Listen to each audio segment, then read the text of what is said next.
अब यहाँ देखिए बच्चों, यहाँ क्या हो रहा है, यहाँ पे भी कुछ इसी प्रकार के उदाहरण दिए गए हैं। जैसे कि यहाँ पर देखिए, अगर हम यहाँ देखते हैं तो एक व्यक्ति रस्सी के सहारे इस बड़े से पत्थर को खींच रहा है, इस बड़े से पत्थर को खींच रहा है। इस वाले उदाहरण में अगर हम देखते हैं तो यहाँ पर क्या है कि ये व्यक्ति एक बहुत बड़े से पत्थर को धक्का दे रहा है। तो यहाँ पर खींचना और यहाँ पर धक्का देना, तो ये क्या है? तो ये है बच्चों बल, जिसको हम फोर्स कहते हैं। क्या कहते हैं? फोर्स। बल वह धक्का या खिंचाव है जो एक वस्तु दूसरी वस्तु पर आरोपित करती है, उसे हम क्या कहते हैं? उसे बल कहते हैं। यानी कि धक्का या खिंचाव, यानी पुश और पुल। तो यहाँ पर क्या, ये खींच रहे हैं अपनी तरफ, यहाँ पर धक्का दिया जा रहा है। तो जो भी पुश और पुल किया जाता है वो क्या है? वो बल है जो एक वस्तु दूसरी वस्तु पर आरोपित करती है। इसी प्रकार से एक और उदाहरण है यहाँ पर। ये एक टेबल है जो कि आपके क्लासरूम में होती है और वहाँ पर हमने कुछ पॉइंट्स चौक से लिख लिए, A, B, C और D। अब मैंने क्या किया, डस्टर लिया और पॉइंट A से पॉइंट B तक मैंने डस्टर को विस्थापित किया, यानी कि A से B की ओर विस्थापित किया।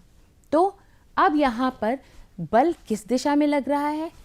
बिल्कुल सही, यहाँ बल A से B की तरफ लग रहा है। इसी प्रकार से मैंने डस्टर को B से C की ओर अगर विस्थापित किया तो बल B से C की ओर लगेगा। तो हमने क्या पढ़ा, हमने क्या जाना? बल क्या है?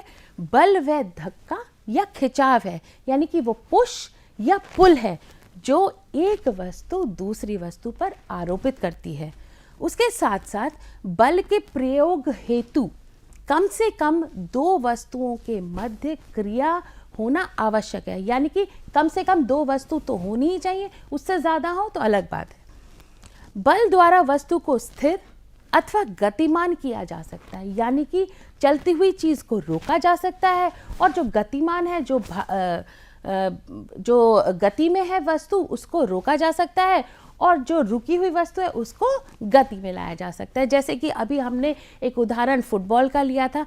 क्या था उसमें कि खिलाड़ी फुटबॉल को किक मारता है, यानी कि स्थिर वस्तु को, स्थिर बॉल को गति उसमें पैदा होती है। और जब गोलकीपर उस बॉल को पकड़ लेता है तो क्या होता है कि वह गतिमान वस्तु स्थिर हो जाती है। तो बल द्वारा भी वस्तु को स्थिर अथवा गतिमान किया जा सकता है। उसके अलावा बल द्वारा वस्तु की गति तथा आकृति में परिवर्तन किया जा सकता है।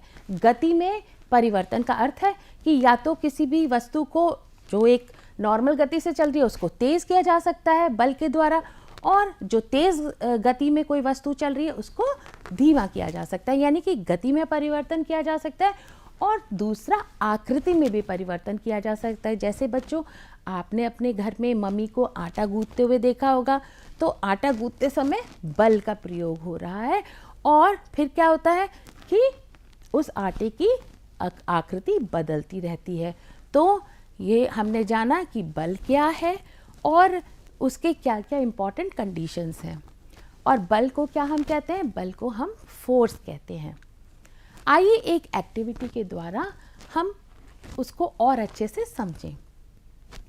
यहाँ पर बच्चों आपको स्क्रीन पे आप देखिए दो बाल्टियाँ हैं, एक खाली बाल्टी है और दूसरी बाल्टी में पानी भरा हुआ है। तो यहाँ पर हमारे पास दो बाल्टियाँ हैं जो कि आप रोज़ाना इस चीज़ को आप अपने घर में देखते हैं, खाली बाल्टी और भरी बाल्टी। अब हमारा प्रश्न आपसे क्या है, किस बाल्टी को उठाने में ज़्यादा बल का प्रयोग होगा? तो कौन से बाल्टी को उठाने में ज़्यादा प्रयोग होगा? तो खाली बाल्टी या भरी हुई बाल्टी?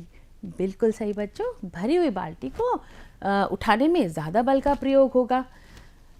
फिर इसमें देखिए तो इससे क्या हमें पता चलता है कि बल में परिमाण होता है, यानी बल की एक मात्रा होती है। अब जैसे मेरे पास ये दो पत्थर है, एक ये छोटा पत्थर है, एक ये बड़ा पत्थर है। तो अब आप सोचिए, छोटे पत्थर को उठाने में ज़्यादा बल लगेगा कि बड़े पत्थर को उठाने में?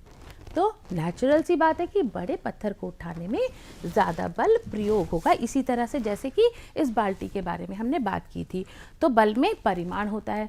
फिर हमने जब अभी बात की कि जब हमने टेबल पे डस्टर को विस्थापित किया, मूव किया, तो हमने देखा कि बल में दिशा होती है। तो ये वाली कंडीशन भी पूरी हो गई। और तीसरी चीज़ है एसआई पद्धति, यानी सिस्टम इंटरनेशनल यूनिट में बल का मात्रक न्यूटन होता है। तो बल का मात्रक आप हमेशा याद रखिए कि फोर्स का एसआई यूनिट में मात्रक न्यूटन होता है, ये आपको याद रखना है। अब हम आते हैं दाब पर, जो कि बल का प्रभाव होता है। तो सबसे पहले हम अपनी एक एक्टिविटी करते हैं, तो आइए देखते हैं वो एक्टिविटी। यहाँ मेरे पास, जैसे आपने यहाँ देखा, यहाँ मेरे पास 2 बर्तन है और दोनों में रेत है। इसमें भी रेत है, इसमें भी रेत है। यहाँ पे भी एक ईंट है, यहाँ पर भी एक ईंट है। तो आप ये देखिए बच्चों, एक ईंट खड़ी है और दूसरी ईंट को हमने लेटा के रखा हुआ है। तो अब हमें हमारा प्रश्न ये उठता है कि इसमें कौन से ईंट की स्थिति पे जो ईंट है वो बालू में अधिक गहराई तक धंसती है। तो ये हमारा प्रश्न है। अब आप तो ये सोचेंगे कि मैम यहाँ पर भी एक ईंट है, यहाँ पर भी एक ईंट है, तो ऐसा क्यों होगा कि एक ही ईंट बालू में ज़्यादा धंसेगी? हो सकता है आपके मन में ये विचार आए कि दोनों ही एक बराबर होंगी। तो आइए इसको देखते हैं। ये देखिए, ये वाली ईंट यहाँ पर ज़्यादा गहराई है बच्चों, और अगर हम इसको देखते हैं तो इसके मुकाबले, इसकी अपेक्षा में यहाँ पर रेत की गहराई में ईंट कम गहराई में धंसी है। तो यहाँ अब आप देखते हैं कि क्या हो रहा है। तो प्रश्न हमारा ये था कि किस स्थिति में ईंट बालू में अधिक धंसती है, खड़ी स्थिति में या लेटी हुई स्थिति में? तो बच्चों, प्रथम अवस्था में बालू पर ईंट के संपर्क तल, अब बात क्या है, यहाँ पर भी एक ही ईंट है और यहाँ पर भी एक ईंट है, तो फर्क कैसे ये आया कि ये वाली ईंट ज़्यादा बालू में धंस रही है और ये कम? क्योंकि बच्चों, अगर हम ध्यान से देखें तो यहाँ पर जो ईंट का संपर्क तल है तो वो है कम, ये सिर्फ इतना ही एरिया है, और यहाँ का जो क्षेत्रफल है वो ज़्यादा है। तो अंतर यहीं पर आता है, क्या कि प्रथम अवस्था में बालू पर ईंट के संपर्क तल का क्षेत्रफल कम होने के कारण, तो यहाँ पर क्षेत्रफल क्या है? कम है। तो क्षेत्रफल कम होने के कारण ईंट पर बल का प्रभाव अधिक होता है। तो ये याद रखिएगा कि क्षेत्रफल कम होगा तो ईंट जो बल का प्रभाव है वो ज़्यादा होगा। और इस स्थिति में क्या हो रहा है, यहाँ पर क्षेत्रफल ज़्यादा है, इसलिए यहाँ पर बल का प्रभाव क्या हो जाएगा? कम हो जाएगा। तो इससे क्या निष्कर्ष निकलता है? इससे ये निष्कर्ष निकलता है, इसको आपको याद रखना है, क्या कि समान बल लगने पर संपर्क तल का क्षेत्रफल कम होने से बल का प्रभाव बढ़ जाता है। संपर्क तल का क्षेत्रफल कम होने से बल का प्रभाव बढ़ जाता है, तथा संपर्क तल का क्षेत्रफल अधिक होने से बल का प्रभाव घट जाता है। तो अब आपको ये समझ में आया कि ऐसा क्यों हुआ। तो ये चीज़ें आप आमतौर पे रोज़ाना अपने आसपास होते हुए तो देखते हैं, परंतु आपको इसका उत्तर नहीं पता था। तो आप ये जान लीजिए कि जितनी भी चीज़ें हमारे आसपास होती हैं, जो भी परिवर्तन होते हैं, वो सब किसके कारण होते हैं? वो सब, उन सब चीज़ों के पीछे विज्ञान छुपा हुआ है। तो क्या आपने ये सोचा था कि ऐसा भी कुछ इसका उत्तर निकलेगा? तो ये याद रखिए, जहाँ पर क्षेत्रफल कम होगा वहाँ बल जो है वो उसका प्रभाव बढ़ जाएगा, और जहाँ क्षेत्रफल ज़्यादा होगा वहाँ बल का प्रभाव घट जाता है। इसी प्रकार से बच्चों एक और एक्टिविटी है, यहाँ पर यही उसी प्रकार से हमारे पास 3 बर्तन हैं और तीनों में हमने बालू या रेत, कुछ भी आप ले सकते हैं। अब यहाँ पर आप जैसे कि स्क्रीन पे देख पा रहे हैं, यहाँ पर आपको 3 स्थितियाँ दिखाई दे रही हैं। प्रथम स्थिति, पहली स्थिति में क्या है कि यहाँ पर एक ईंट खड़ी है, बालू में एक ईंट खड़ी हुई है। दूसरी स्थिति में क्या है, एक ईंट खड़ी हुई है और दूसरी ईंट उसके ऊपर क्षैतिज रखी हुई है, यानी कि ऐसे लेटा के रखी हुई है। और तीसरी स्थिति में क्या है कि एक ईंट खड़ी है और दो ईंट क्षैतिज रखी हुई हैं। तो बच्चों अब आप सोचेंगे कि मैम यहाँ पर तो तीनों ही क्षेत्रफल की बात हमने पिछली वाली एक्टिविटी में की, तो यहाँ तो क्षेत्रफल तीनों में बराबर है, क्योंकि यहाँ जो संपर्क तल है उसका क्षेत्रफल तो तीनों में ही बराबर है।